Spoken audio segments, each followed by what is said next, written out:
10 News at 4, ABC 10 News at 5 starts right now.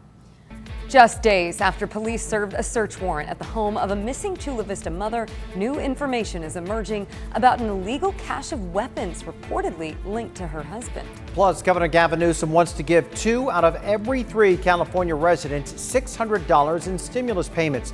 We'll let you know who will be eligible under his new proposal. Here I am with this great card that's not worth anything. And this local woman explains why her COVID-19 vaccination card is useless after she participated in a clinical trial for the vaccine. ABC 10 News at 5 starts now.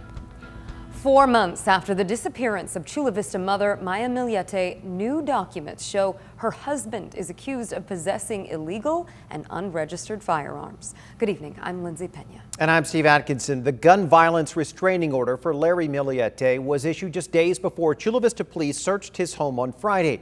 And as our ABC 10 News anchor Vanessa Van Hefty shows us, a picture had law enforcement concerned about the Miliete children's access to the firearms. Investigators are not saying what they took from the home of Larry Miliete's Friday night, but newly obtained documents show he owned a cache of weapons. The order says there are 2 photos of Miliete's kitchen table that show a cache of 16 firearms, 4 U.S. passports, a government ID, several high-capacity magazines, and hundreds of rounds of ammunition. The cache of firearms included 2 short-barreled AR-15 illegal assault weapon platforms, 5 additional AR-15s, 3 pump shotguns, 1 bolt-action rifle with scope, and 5 semi-automatic handguns. One of the photos depicted the Miliete's 4-year-old son standing on the table surrounded by the legal and illegal cache of weapons. The order states the child had immediate access to the weapons, creating a potential extreme danger. Vanessa Van Hefty, ABC 10 News. And our Team 10 investigator Melissa Masiha spoke to experts about the next steps in this highly prominent investigation. That gun violence restraining order is temporary. A longtime detective also wants to remind the community it's a civil order, not a criminal one. And while we are all desperate for answers, he said a process in a case like this takes time. We broke the news over the weekend, a temporary gun violence restraining order which reveals the numerous weapons police say Larry Miliete owned. The order prevents him from owning or buying any more guns. San Diego PD filed the paperwork on May 5th. The written declaration showed a number of guns missing. Only 2 of the total 20 firearms have been accounted for by law enforcement. Of the guns police do have, forensic criminologist and retired detective Dr. Ron Martinelli said there isn't much they can do with them at this point. With the gun violence restraining order, they can take the weapons. They just can't test the weapons. In order to test the weapons, again, they have to have a nexus. They have to have some sort of connection between a weapon or weapons and a murder, which they haven't been able to establish yet. Search warrants have been issued for the Miliete home. It's unclear what was taken from the house. Larry Miliete told officers he knew they were coming for his firearms, and he gave multiple firearms to his friends. He won't say who or where they are, leaving more questions in an emotional and difficult time for Maya's loved ones. Everybody wants closure and they want justice, but these things do take time. The documents also said Larry had illegal assault weapons and unregistered firearms. That could get him in more trouble. He could be charged as a felony. In and of itself, the possession of the firearms unregistered to him, probably unless it's alleged or accused or used in the commission of an offense, probably looking at more of a misdemeanor charge. Attorney David Shapiro, not involved in the case, said police can't force him to share where the weapons are, but could get a search warrant for his communications. The court could compel him to show they were surrendered, destroyed, or legally transferred. The bigger focus, he said, is unraveling the 4-month mystery of what happened to Maya Miliete. I'm Melissa Masiha, Team 10. A hearing is scheduled for June 22nd. On that date, the gun violence restraining order will either expire or get extended.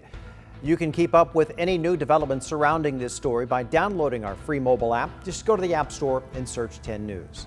You could soon be getting another stimulus payment, this time from the Golden State. Today, Governor Newsom announced his plan that would send money to roughly 2/3 of California taxpayers. It would also help those still struggling to pay rent and other bills because of the pandemic. Earlier this year, some Californians received $600 stimulus payments, but they only went to those making $30,000 a year or less.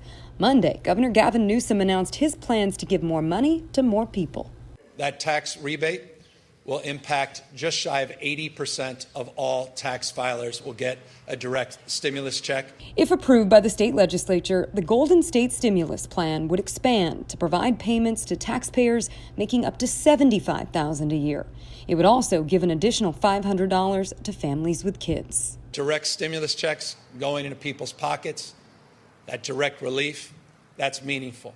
The governor also says he wants to use some of the state's nearly $80 billion surplus this year to provide rent relief. With the goal of getting 100% of all the back rent paid and provide 100% support over the next few months to renters that have been directly impacted by this pandemic. There would also be money set aside to help pay back utility bills, including electricity and water. At this point, it's unclear exactly when the payments could start going out. The plan still needs to be approved by lawmakers. But according to the state's website, most Californians who qualify don't have to do anything except file their 2020 tax return to either receive a direct deposit or check. The governor is expected to unveil more of his revised budget plan later this week. He's already said he also plans to invest millions in child care across the state. Just hours ago, the FDA cleared the first coronavirus vaccine for emergency use in children between the ages of 12 and 15. Back in March, Pfizer and BioNTech said that their vaccine was found to be 100% effective in clinical trials of more than 2,000 adolescents. The emergency authorization will allow states to get middle school students vaccinated before the fall. That 2-dose vaccine is already authorized for use in people 16 and older. And the vaccine superstation on the campus of UC San Diego will be closing next month. The site opened back in February inside the REMAC Arena and had the capability of administering up to 5,000 vaccinations daily. It is now offering vaccines to all UC San Diego students, faculty, and staff. No appointment is necessary. That site will officially close June 1st. Honestly, it's totally useless. I mean, it's probably not worth the paper it's written on. A local woman who participated in a COVID vaccine trial says that she is frustrated by what she calls her worthless vaccination card. As our ABC 10 News reporter Michael Chin found out, the first time she tried to use it, it was rejected.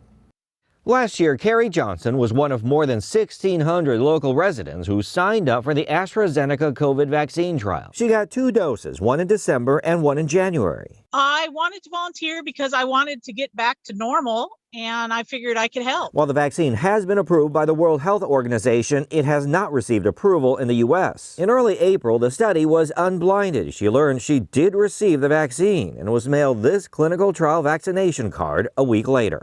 It looked like a vaccine card. It looked like I was golden and good to go. Within days, Johnston realized she wasn't. A season ticket holder for the Padres, Johnston's seat is in the vaccinated section. She says her membership representative told her her vaccine card wouldn't be accepted. She said, "I am so sorry. I just spoke to the Padres legal team. Per state guidelines, because it is not a CDC approved vaccine, that it would not qualify." So instead, she's had to show a negative COVID result for every game she's attended this year. We're kind of second-class citizens. With guidelines for the usage of vaccination cards still being formed, from air travel to cruises to concerts, Honestly, it's totally useless. Johnston worries she'll be left behind. Doctors told her it's too soon for her to receive a different vaccine, so a CDC vaccination card is not in her near future. Maybe limited on where I can go if I want to go places. She feels she's being punished for doing her part. I did this so that we could get back to normal, and here I'm kind of stuck, that I can't get back to normal. Michael Chen, ABC 10 News. And within the last hour, a Padres spokesperson confirmed that they will be evaluating unique cases like Johnston's on a case-by-case basis, and then will be reaching out to her to address her specific situation. The CDC may soon start to relax guidance about wearing masks indoors. Yesterday, Dr. Anthony Fauci told ABC News he thinks enough people have been vaccinated to begin easing those restrictions. The current CDC guidance is for everyone to wear masks inside places, public places that is, whether they are vaccinated or not. Fauci says that he believes the U.S. will be back to normal by this time next year, but He emphasizes that will only happen if enough people are vaccinated. Relief and also determination this evening after a judge blocked a sexually violent predator from being put into the East County. Residents of the Mount Helix neighborhood rallied today while the court met over Zoom. Judge Albert Hartunian blocked the placement of Merle Wakefield. He said there were too many people living nearby, including children. The state is trying to place a second predator into the same home. Residents tell us they will continue to fight to keep Douglas Badger out.